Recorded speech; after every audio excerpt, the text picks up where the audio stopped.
छाया की परछाई। उत्तराखंड के एक दुर्गम गांव में एक पुराना वीरान आश्रम था।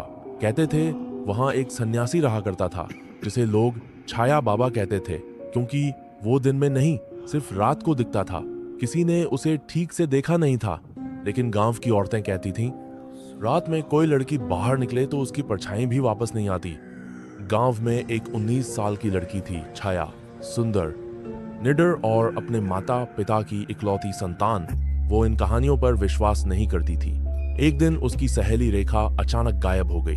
लोग बोले वो भी रात को उसी रास्ते से गई थी जहां छाया बाबा का आश्रम है। छाया ने तय किया सच का पता मैं लगाऊंगी।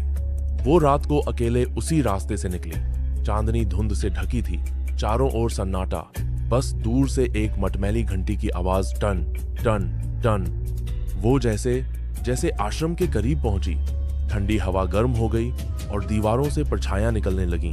अंदर से एक कर्कश आवाज आई, कौन है जो मेरी शांति भंग कर रहा है? छाया ने कहा, मैं हूं छाया, मैं अपनी सहेली को लेने आई हूं, वो तुम्हारे डर से नहीं डरेगी। अचानक वहां एक बूढ़ा सन्यासी प्रकट हुआ, झटा झूठ, आंखें खून जैसी लाल। लेकिन अजीब बात, वो जमीन पर नहीं हवा में तैर रहा था। तुम भी उसे जैसी हो वैसी ही बन जाओगी, वो बोला।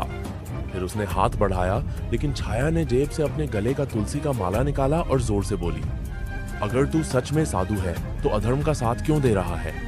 तभी सब कुछ कांपने लगा, दीवारों से चीखें आने लगीं।